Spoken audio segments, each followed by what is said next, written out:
Guys आज के इस वीडियो को देखने के बाद आप अपनी वोकेबलरी में बहुत सारे इंटरेस्टिंग फ्रेजल वर्ब्स को ऐड करने वाले हैं।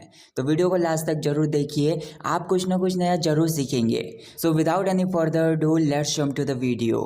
हमारी पहली फ्रेजल वर्ब है एड अप। इसको आप इस सेंस में यूज़ कर सकते हैं जैसे आपको कुछ अनुचित लगता है, मतलब मोस्ट ऑफ द टाइम इसको नेगेटिव सेंस में यूज़ किया जाता है। सपोज़ करो कि आपके दोस्त ने आपसे कहा कि आज वो पार्क में आपके साथ घूमने नहीं आएगा क्योंकि आज उसके सर में दर्द हो रहा है, लेकिन थोड़ी देर के बाद आप उसको मार्केट में देख लेते हो, तब वो बातें बनाने लग जाएगा। अगर आपको उस टाइम पर उसकी बातें अनुचित लगती हैं, उचित नहीं लगती हैं, तब आप उससे ऐसे बोल सकते हो your story doesn't add up. इसका मतलब ये होगा कि तुम्हारी जो कहानी है वो अनुचित लगती है मुझे, या फिर तुम्हारी कहानी उचित नहीं लगती है। जो सेंस होना चाहिए तुम्हारी कहानी का वो बिल्कुल भी सेंस नहीं निकलता है। बी डाउन, इसको आप इस सेंस में यूज़ कर सकते हैं जैसे आप बाहर मार्केट में घूमने गए हो और बाहर बहुत ज़्यादा तपतपाती गर्मी है, बहुत ज़्यादा तेज धूप पड़ रही है, तो उस टाइम पर बोल सकते हो it is really beating down. मतलब अभी बहुत ज़्यादा तपतपाती गर्मी लग रही है या फिर बहुत तेज धूप निकल रही है। इसको आप एक अलग सेंस में भी बोल सकते हो it is beating down on your mobile. जैसे आप कहीं बाहर पार्क में बैठे हुए मोबाइल यूज़ कर रहे हो या फिर आप अपना लैपटॉप यूज़ कर रहे हो और बहुत तेज़ गर्मी पड़ रही है, तो जो गर्मी पड़ रही है सूरज की वो आपके लैपटॉप पर या फिर कोई भी इलेक्ट्रॉनिक डिवाइस पर अगर पड़ रही है तो definitely it will be harmful. तो आप उससे बचने के लिए ये सेंटेंस का यूज़ कर सकते हो it is beating down on my mobile या फिर it is beating down on my laptop. इसका मतलब ये है कि मेरे लैपटॉप पर या फिर मेरे मोबाइल पर बहुत तेज गर्मी पड़ रही है या फिर सूरज की बहुत तेज रोशनी पड़ रही है या फिर गर्मी पड़ रही है। स्टे पुट, इसको आप इस सेंस में यूज़ कर सकते हैं एक ही स्थान पर बने रहना, एक ही स्थान पर अड़े रहना, या फिर वहाँ से बिल्कुल भी ना हिलना, उसी स्थान पर जमे रहना। Stay put with your bags while I go and get the tickets. जैसे आप किसी स्टेशन पर खड़े हो किसी के साथ, तो आप उससे ऐसा कह रहे हो अपने बैगों के साथ यहीं पर रहना, यहाँ से हिलना मत बिल्कुल भी जब तक मैं टिकट्स लेकर आता हूँ। जोक अराउंड, मतलब कुछ कहा गया है जो कि सीरियसली लेने के इरादे से बिल्कुल भी नहीं कहा गया है, बस आपने उस टाइम पर मजाक में कह दिया, जो कि बिल्कुल भी गंभीरता से नहीं लेना चाहिए। You should not take it seriously, I was just joking around. इसका मतलब ये है कि तुम्हें इसे सीरियसली नहीं लेना चाहिए या फिर तुम्हें इसे गंभीरता से नहीं लेना चाहिए, मैं बस मजाक कर रहा था या फिर मैंने बस इसे मजाक में कह दिया था। बॉस अराउंड, इसको आप इस सेंस में बोल सकते हो किसी को कुछ करने के लिए ऑर्डर देना या फिर किसी से कहना कि तुम्हें क्या करना है या फिर अपनी मनमानी करना, ऐसे सेंस में भी इसको बोल सकते हैं। You can't boss me around because my mom is not here, क्योंकि मेरी मम्मी यहाँ पर नहीं है तो तुम अपनी धौंस मुझ पर नहीं जमा सकते या फिर तुम अपना हुक्म मुझ पर नहीं चला सकते या फिर तुम अपनी मनमानी नहीं कर सकते।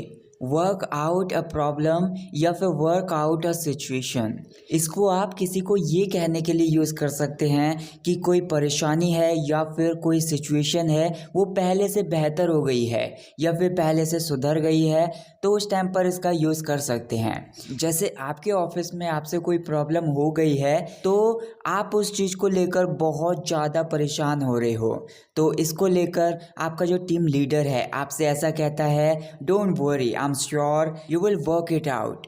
इसका मतलब ये है कि चिंता मत करो, मुझे पक्का है या फिर मुझे पूरा भरोसा है कि तुम इस परेशानी को सुलझा दोगे या फिर तुम इस परेशानी को सुधार दोगे। Next one is drum up, जैसे किसी पर्सन में या फिर किसी चीज़ में आप अपनी रुचि बढ़ा लेते हो, मतलब पहले आपका इंटरेस्ट उसमें कम था लेकिन अब आपका इंटरेस्ट पहले से और ज़्यादा हो गया है उसमें, या फिर किसी का साथ आप बढ़ा लेते हो, किसी का सपोर्ट आप बढ़ा लेते हो। This company will advertise the product to drum up the business. मतलब जो ये कंपनी है, ये कंपनी एडवर्टाइज करेगी प्रोडक्ट का to drum up the business. मतलब जो बिजनेस है उसमें रुचि बढ़ाने के लिए लोगों के अंदर, मतलब उसका साथ बढ़ाने के लिए या फिर उसको आगे ले जाने के लिए। स्पीक अप, इसका मतलब होता है थोड़ा तेज बोलना। सपोज करो आपके सामने कोई पर्सन है, वो कुछ बोल रहा है, आपको वो सुनाई नहीं दे पा रहा है, तो आप उससे ऐसा बोल सकते हो स्पीक अप। मतलब थोड़ा सा तेज बोलिए या फिर कम से कम इतना तेज बोलिए कि मुझे सुनाई दे सके, या फिर अपनी आवाज़ के लेवल को थोड़ा सा बढ़ाइए। It's very hard to hear you, can you speak up. मतलब जो पर्सन आपके सामने है, आप उससे ऐसा कह रहे हो कि तुम्हें सुनना बहुत ज़्यादा मुश्किल हो रहा है मुझे, कैन यू स्पीक अप। मतलब क्या आप थोड़ा सा तेज बोल सकते हो या फिर क्या आप अपनी आवाज़ के लेवल को थोड़ा सा बढ़ा सकते हो। सेट फ्री, ये एक फ्रेजल वर्ब होती है। इसका मतलब होता है किसी जानवर को या फिर किसी पर्सन को या फिर किसी चीज़ को आज़ाद कर देना, उसको खुला छोड़ देना, किसी की गुलामी से या फिर किसी की कैद से। What do you think? Should we set free all the animals and birds from zoo? मतलब आप क्या सोचते हो या फिर आपको क्या लगता है, क्या हमें सभी जानवरों को, सभी चिड़ियाओं को जू से फ्री छोड़ देना चाहिए या फिर जू से आज़ाद कर देना चाहिए या फिर उन्हें खुला छोड़ देना चाहिए कैद से। टाइडी अप, इसका मतलब होता है चीज़ों को उनकी अपनी सही जगह पर अरेंज करना या फिर उनको व्यवस्थित करना। जैसे आपका घर में बहुत सारी चीज़ें इधर उधर फैली रहती हैं, उनको उनकी जगह पर अरेंज करना या फिर व्यवस्थित करना। आपके रूम की चीज़ें हो सकती हैं, किचन की चीज़ें हो सकती हैं या फिर आपके ऑफिस की चीज़ें हो सकती हैं।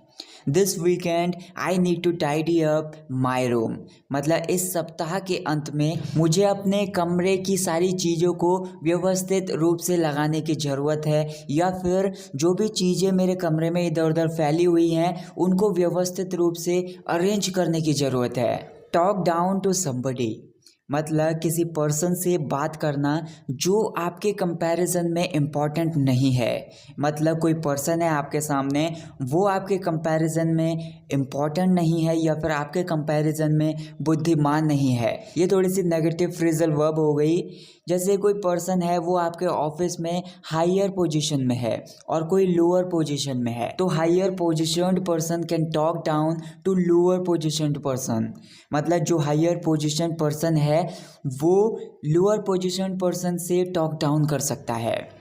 Try not to talk down to your employees, मतलब आपके जो भी कर्मचारी हैं या फिर आपके जो भी काम करने वाले हैं, उनसे अपने आप को बुद्धिमान समझने की कोशिश मत करो या फिर उनसे अपने आप को इम्पॉर्टेंट समझने की कोशिश मत करो, क्योंकि आपका जो काम है केवल वही संभालते हैं। अगर वे हैं तो आपका काम संभाला जा सकता है। तो अपने आप को इम्पॉर्टेंट समझने की कोशिश मत करो, उनको इम्पॉर्टेंस देने की कोशिश करो। ईट आउट, मतलब बाहर किसी रेस्टोरेंट में खाना खाना। जैसे अगर मैं आपके सामने ये बोलता हूँ, last night I went to restaurant for dinner, इसका मतलब ये है कल रात मैं रेस्टोरेंट में गया रात के खाना खाने के लिए। सो यू कैन सिंपली से लास्ट नाइट आई ईट आउट, इसका भी मतलब यही होगा, तो रात के खाना खाने के लिए मैं रेस्टोरेंट में गया।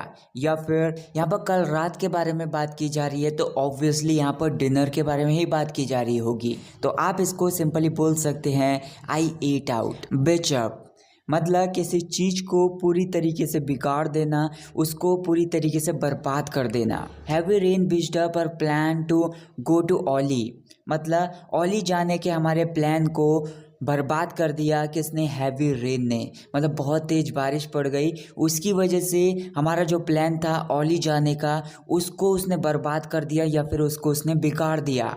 So that's it guys for this video guys. अगर आपने ये वीडियो यहाँ तक देख ली है तो मैं चाहता हूँ कि आप कमेंट्स में 111 टाइप करके मुझे कमेंट करके बताइए, और आपके जो भी डाउट्स हैं, आपके जो भी वर्ड्स हैं, आपके जो भी सेंटेंसेस हैं, उनको मुझे कमेंट करके बताइए। मैं आपके डाउट्स को अपनी वीडियोज़ में लेकर उनको क्लियर करने की अपनी पूरी कोशिश करूँगा। अगर आपको ये वीडियो पसंद आई तो वीडियो को ज़्यादा से ज़्यादा लाइक कीजिए, ज़्यादा से ज़्यादा शेयर कीजिए। Thank you so much for watching this video. I will catch you in the next video. Take care.